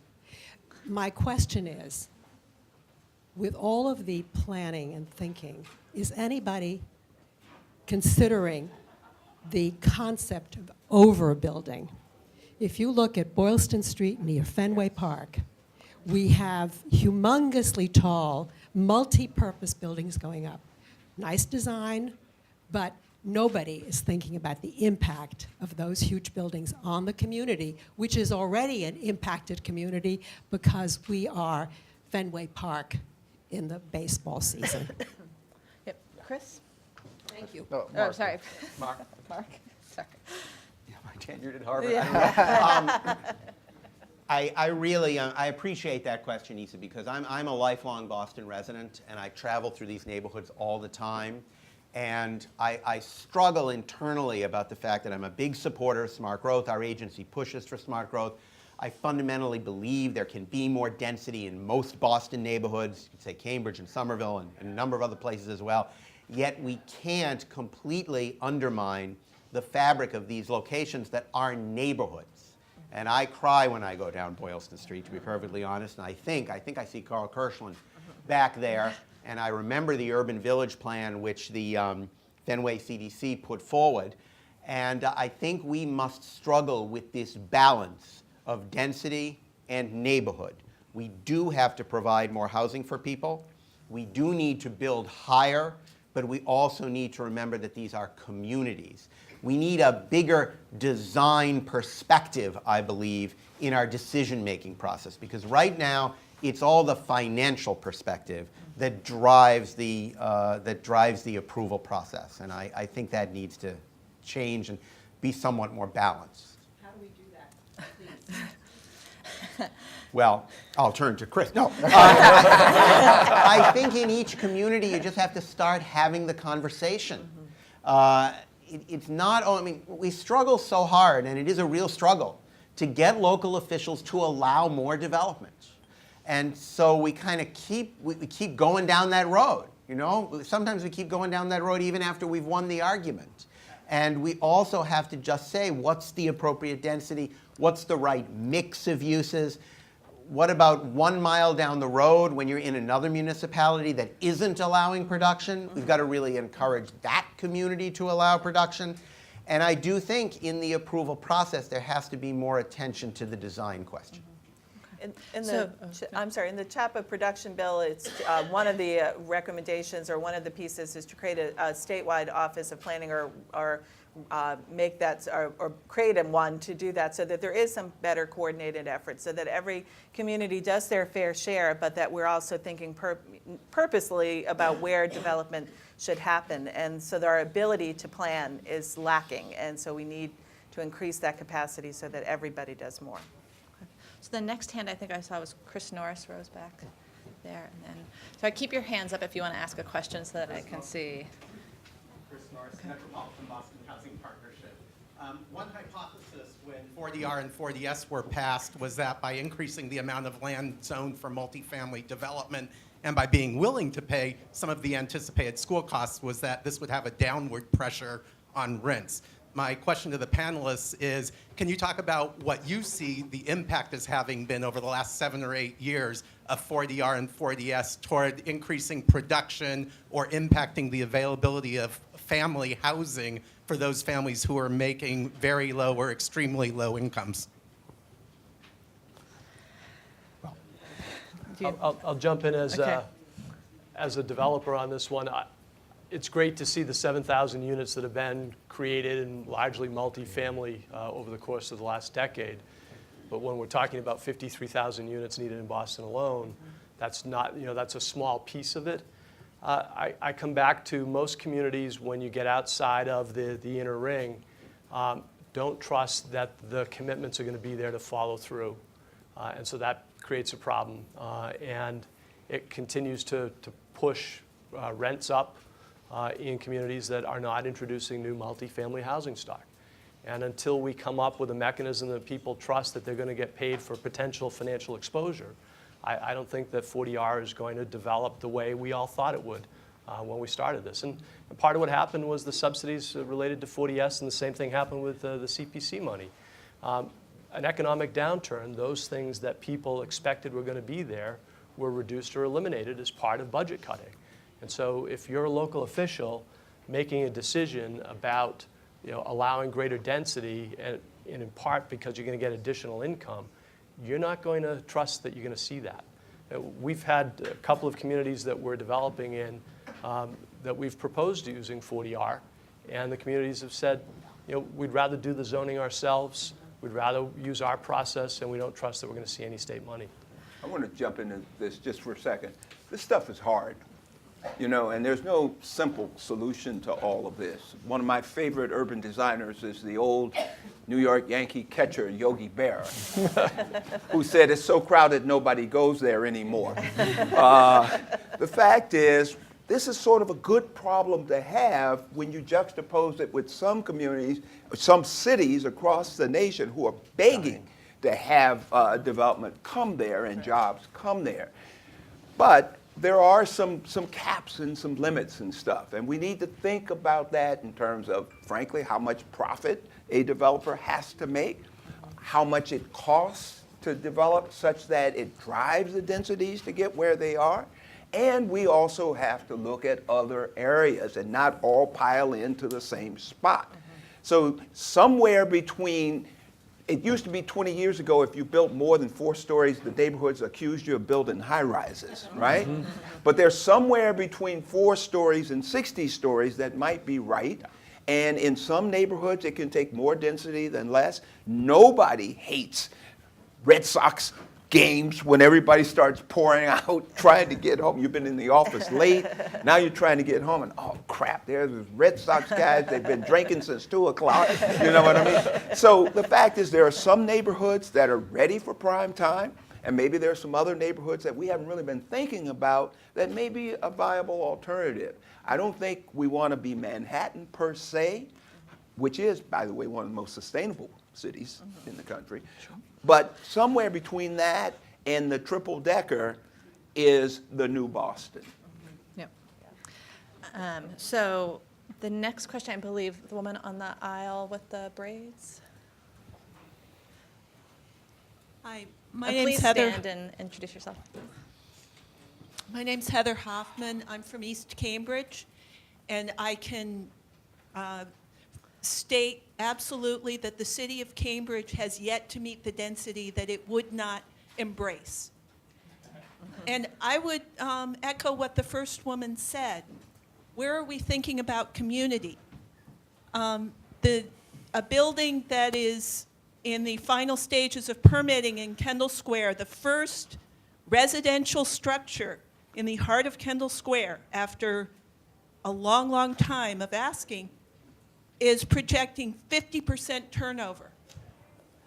We're creating these places, and we're not making sure that the people who live there are part of our community. Yeah. So you'll get people interested in national stuff, but how do we get people to be part of the community? How do we draw them in? I liked the the thing with shared spaces, because then at least you might know your neighbor. But how do we do that? And so the question is sort of how do we, once we've built all this new housing, how do we make sure that the fabric of the neighborhood remains intact and new people are encouraged to participate? Does anybody want to? I think we need to take the displacement, the gentrification issue very seriously. I think David is absolutely correct. It is a nuanced question. I recall someone in this room once saying to me that gentrification is a bad problem, but among all your problems, it's not the worst one you could have.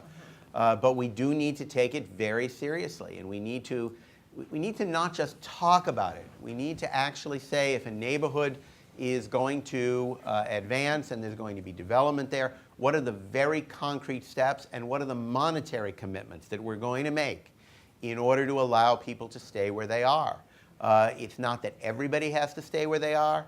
Urban communities have been changing since the dawn of time. But there are a lot of people who would like to remain. And when you build 6 new buildings, 5 of which are luxury buildings, you are going to affect the rental structure in the buildings that were already there. It's just the reality. And so focusing very heavily on the preservation of housing that is currently affordable. We have a huge 13A crisis, I can talk like that in this room, that we have got to deal with. It's incredibly important because the feds are basically walking away from that.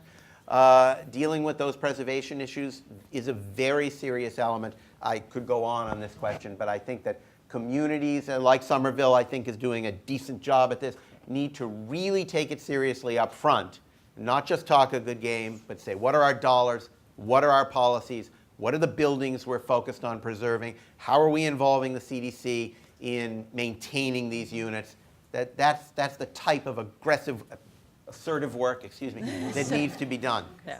Just to add one piece, I do think that we think about investment in community, and homeownership often gets equated with people who have more of a stake in community, but I think to your point, it's partly about affordability. Yeah. And if you have a place that's affordable that you can stay there, it's whether or not you have security of tenure. And so affordable rental housing helps create community as well. So I think it's, if you have high end, constantly jack up the rents is going to create that turnover. But if we create affordable housing that people can stay in, and we'll have a stake in that community, we can build community there as well. Great.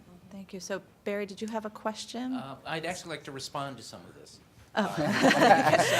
My friend from Cambridge, because I live in Cambridge, and in fact, I was one of the people who testified before the Cambridge Housing Authority to upzone Kendall Square. And the reason for it was that I could see in my own neighborhood, which is of smaller triple-deckers, that those housing units over time have been taken over by people who are temporary.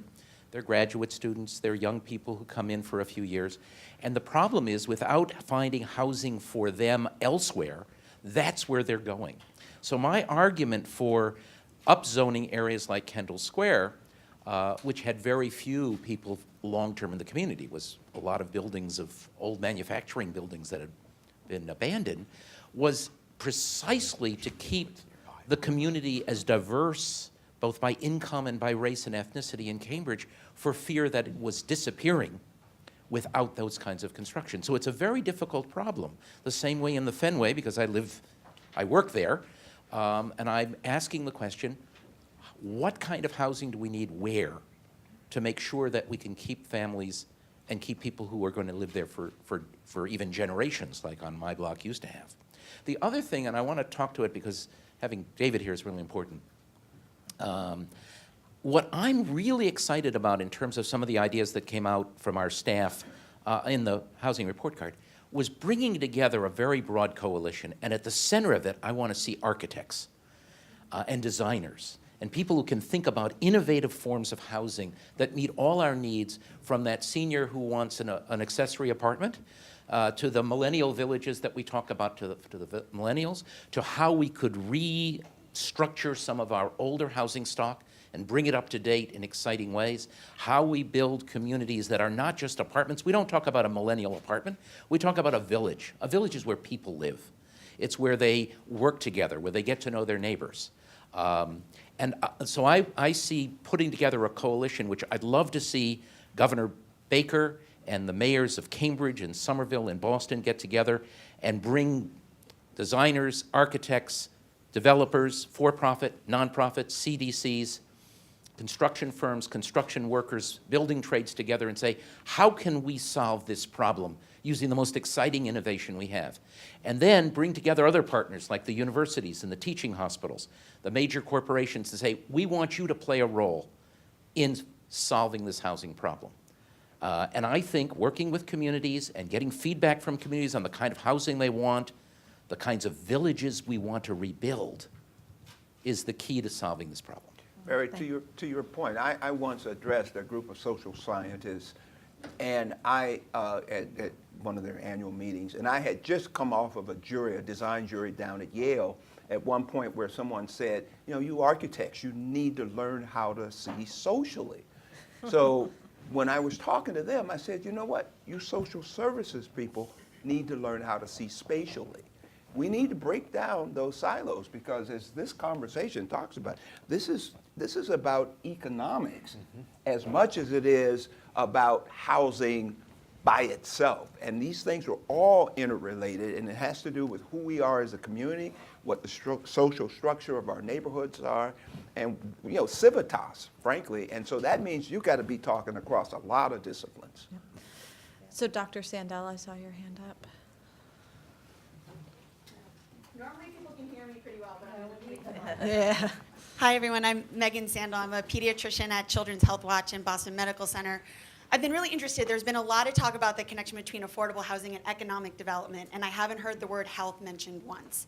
And I want to actually call out whether or not part of trying to make the connection between affordable housing and health, and then also educational attainment. As a pediatrician, I know that the best way to ensure the long-term health of my patients is that they graduate from high school and they go to college.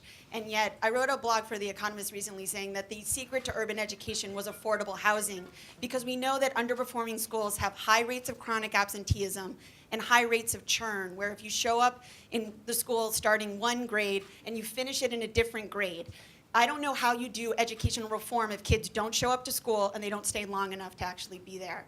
And so I wanted to see whether or not the dimensions of health, both in terms of how we plan, but then also seeing the reaping the benefits of health, could also play out in terms of talking about this and in terms of education. Thank you. Yep. Becky, could I offer a perspective on Yeah, go ahead. That's been a central element to our mixed developments. We've got 3 of them. I talked about our Plymouth one. We do an awful lot of work with community health centers and with the large hospital systems in our community. The Plymouth Village is a great example. As we sat down, there's a neighborhood elementary school across the street. There are 900 homes that were built in traditional subdivisions in the 90s with no services anywhere, no connection to playing fields, athletic fields. And we sat down with the superintendent of schools, with the YMCA, and at that time Jordan Hospital, and figured out how do we work together to create this new village, this sense of community. The YMCA was one of the first commitments right at the village green, and everything's being built out around that. They're connected to the neighborhood elementary school, doing before school and after school and camps and fitness.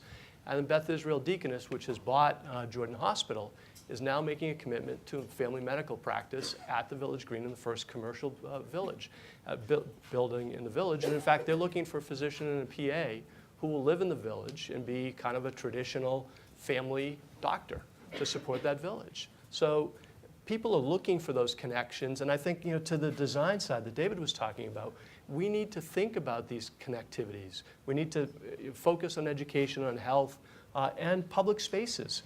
So many of our projects, so many of our developments end up with the front doors facing back doors. And there's no interconnection. And health, education, economic opportunity, and creating that sense of community are critical to being successful. If we're building neighborhoods that people don't feel like they're connected to the larger community, they're not going to stay there very long. They might stay because of economics, but at the first opportunity that they can move on to something that's more attractive, they're going to do that. And we need to integrate that in what we're doing. Great. Thank you for raising that. Yeah, I should also say at the foundation, this is an area of interest for us, and we actually launched a competition called Health Starts at Home to try to bring housing organizations and healthcare organizations together to address just these issues. So I think it's very timely. I think the next is Mosik back there. Oh, there you are. Hi, I'm Mosik Hagopian from Higher Ground, formerly of Urban Edge. And in light of the last comment, we are working with the local schools, and one of the things we've learned this year, the number of homeless children attending Boston schools has gone up by about 20% from last year. Over 2,000 children are attending schools homeless, and that creates all kinds of challenges. Many of us in this room were part of the early conversations that led to the Commonwealth Housing Task Force and the report cards. And one of the things we promised each other at the time is we wouldn't just study what was happening, but actually do something about it. And although we've had some successes, clearly we're losing ground. And I think many panelists mentioned the politics and what we need to do to get some of these good ideas enacted. I remember the statewide coalition that fought the overturning of the 40B legislation. So we know we can do that. How do we go about mounting a similar campaign to not react to something that we care about that's going to be lost, but to implement some of the things that we're advocating for? Mark mentioned this is the right time. How quickly can we mobilize, and how can we get this done? Well, I was just going to say, I think you're absolutely right. This is a campaign. We have to change hearts and minds throughout the Commonwealth on a lot of this. The production bill that CHAP has put forward has multifamily as a matter of right, that you've got to do it, people. You know, I should exercise and eat right, but I don't always do it unless somebody pushes me to do it. And I think at this point, we have to look at aligning the incentives, aligning the tools, provide the carrots and the sticks needed. But to do that, we need to engage everybody. It has to be, I'm so glad that I was not the only person on this panel talking about affordable housing and saying the need is great up here. And that's exactly what we have to do in front of the state legislature, in front of all communities, to make sure that people understand that this is a broad-based coalition. But you're right, it's a campaign, and I think it starts today and continues on. I think the best model I would point to, Mosik, is the Education Reform Initiative.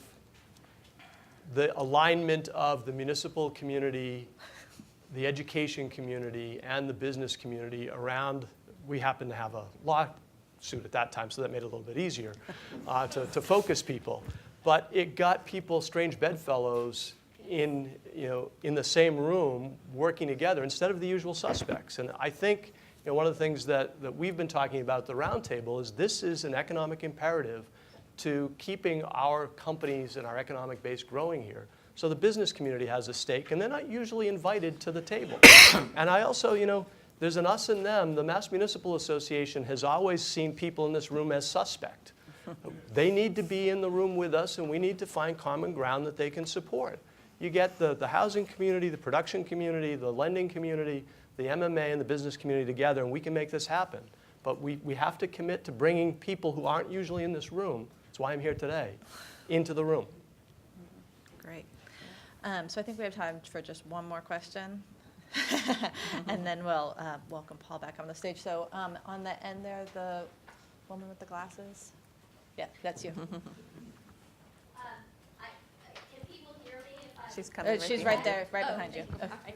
Thank you. I'm Johanna Flax from Medical Legal Partnership Boston, and another hat that Dr. Sandel wears is with the National Center for Medical Legal Partnership. I am really struck by the references that seem unanimous about how we need to think holistically about other influences economically that are part of this housing affordability equation. I'm most concerned about the needs of low-income people, and a term that hasn't been used here yet today is the cliff effect, which is where low-income people who might be eligible for affordable housing subsidies are kind of stuck, unable to consider joining the workforce, because when they do, they become ineligible for other benefits that allow them to balance their overall budget. And that made me think about an earlier comment that I think Mr. Lee had made and others on the panel about the changing demographics of the workforce, and another sort of cliff that we're at, which is our workforce retiring, and we're going to have a hard time filling it because of the lack of affordable housing. Mm-hmm. So I wanted to know if anyone could comment on where childcare fits into that, because that is one of the main reasons why a lot of people can't join the workforce for a good decade out of their childbearing years. My final comment about that before an answer is that for family reasons, I recently spent a lot of time in Montreal and in France. Childcare all day, 7:30 a.m. to 6:30 p.m., Montreal, Canada, $17 a week. Strasbourg, France. So let me. Zero. So we're going to A have one week. responding Okay. to that. So Mark, I do it on solid ground. And the food is so much better. So You know, it just reminds me of So go ahead. And then It just reminds me of one point I'd like to make in that regard. One of the ways, you know, even if we can't, in the short term, create a situation in this society where everybody is eligible for subsidized childcare, much as I might like that, one of the things that really affects childcare is mixed neighborhoods, not creating neighborhoods that are all one age, making sure that seniors are living near middle-aged families, near young people. And I think one of the things we need to keep in mind as we incentivize the revitalization of communities is that they should remain mixed, and having children there and also having people who will care for those children during the day is actually part of that equation. Yeah. So with that, I think we are at the end of our time. So I want to thank the panelists, but also invite Paul Grogan back up to make some final remarks.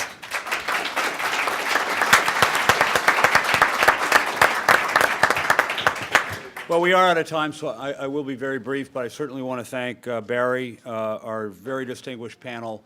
And this has just been tremendous, both in terms of the ideas that speakers have surfaced, but also the challenge, I think, that's been posed by Mosik, Mike, and others of just what is the vehicle that can really carry this forward. And the analogy of the Education Reform Coalition, the Race to the Top Coalition, is really interesting to consider. I think we want to reconvene the Commonwealth Housing Task Force and really take up this issue of a broader vehicle to carry these things forward.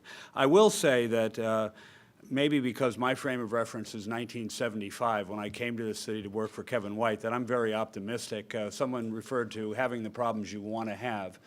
Let's remember what this city was like, hemorrhaging jobs and people to the suburbs, what are now very pricey neighborhoods on the edge of oblivion, the kind of pessimism about the future of the city that caused every major financial institution in this city to turn down Kevin White's request for financing for Faneuil Hall Marketplace. So we've come a long way, and we are the envy of the country and much of the world. And I think it's admirable that instead of congratulating ourselves on that, we're really identifying what could be a great threat to the progress that's been made, which is the overall housing problem. I always like to refer to Robert Campbell, the architecture critic for the Boston Globe, who's fond of pointing out that Paris, France, has about the same land area as Boston and 2.5 times the population.